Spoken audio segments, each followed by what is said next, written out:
बातचीत चल रही है, साइबर रिस्क का भी पूरा माहौल काफ़ी हो गया है। आए दिन हमें ईटी के फ्रंट पेज पे दिखाई देती है, कभी कोई बैंकिंग समूह, कभी कोई आईटी कंपनीज में साइबर रिस्क, साइबर फ्रॉड वगैरह वगैरह। ये स्पेस बहुत छोटी है क्योंकि आप आईटी स्पेस समझते हैं, ये एक आईटी का नीश है। शायद अभी वेल रिप्रेजेंटेड भी ना हो बाजार में, बट आपको यहाँ पे अच्छी अपॉर्चुनिटीज नजर आ रही हैं?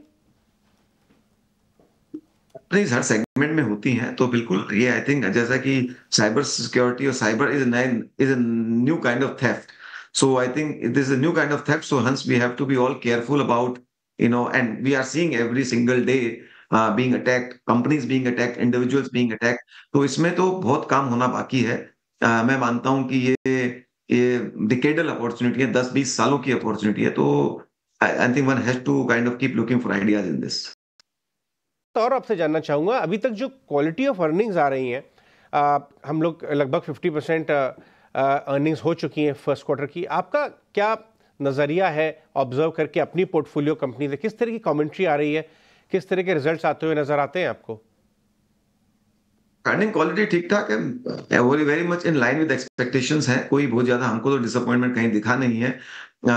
कोई एक आधी कंपनी वगैरह में तो सब होते रहता है, हर समय में हर मार्केट्स में होता है. पर डायरेक्शनली स्पीकिंग मुझे नहीं लगता है कि बहुत ज्यादा कोई डिसअपॉइंटमेंट. आप फार्मा का देखें, हाँ एटलीस्ट हमारी पोर्टफोलियो कंपनीज का हम देखेंगे, फार्मा में देखें, बीएफएसआई में देखें, मैन्युफैक्चरिंग कंपनीज में देखें, सो ऑटोमोबाइल्स में देखें, तो सब जगह आई थिंक ग्रोथ ठीक ठाक है.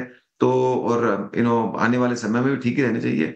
और जब आप कोई एक स्ट्रक्चरल स्टोरीज को देखते हैं, तो एक दो क्वार्टर के आगे पीछे तो हर बार होते रहेंगे, होते जाएंगे, वो मैं कभी कह नहीं सकता हूं. तो मुझे डायरेक्शनली जो है अर्निंग्स में कोई कमी और कोई वीकनेस नहीं दिखती है. एक क्वार्टर आगे पीछे होना स्वाभाविक है, कोई भी कारण से हो सकता है. तो ये मैं मानता हूं कि हम उस एक अच्छे गोल्डन फेज से गुजर रहे हैं. तो जैसा कि आपने कहा कि ये वीकनेस को घबराहट के बजाय अपॉर्चुनिटी समझना चाहिए. तो एक्सीलेंट बात बोली।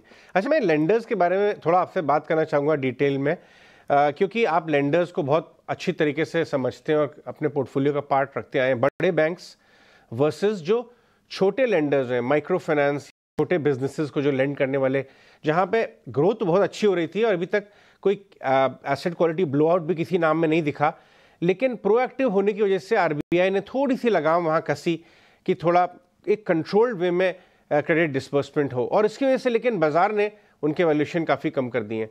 आप कैसे देखते हैं इस एरिया को? जो आरबीआई ने किया है बहुत अच्छा किया है, क्योंकि जो आरबीआई ने कहा है वो समझना चाहिए हमें. अनसिक्योर्ड लेंडिंग जो है काफी रैपिड पेस पे ग्रो हो रहा था. काफी इंस्टीट्यूशंस जो हैं अपनी निम्स बढ़ाने के चक्कर में इस सेगमेंट को, प्रोसेस को बहुत ज्यादा ग्रो कर रहे थे.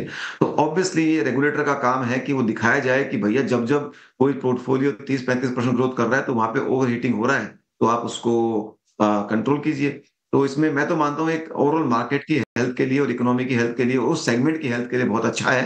क्योंकि अगर कोई चीज आउट ऑफ ऑर्डिनरी ग्रो करती है तो बाद में वहां पे रिस्क भी उतनी आती है. तो जो कि कुछ इंस्टीट्यूशन शायद शॉर्ट टर्म में अवे होके और अपने शॉर्ट टर्म इंटरेस्ट को ऑप्टिमाइज करने के चक्कर में उसको ग्रो किए होंगे, तो वो उसकी सही मूवमेंट है.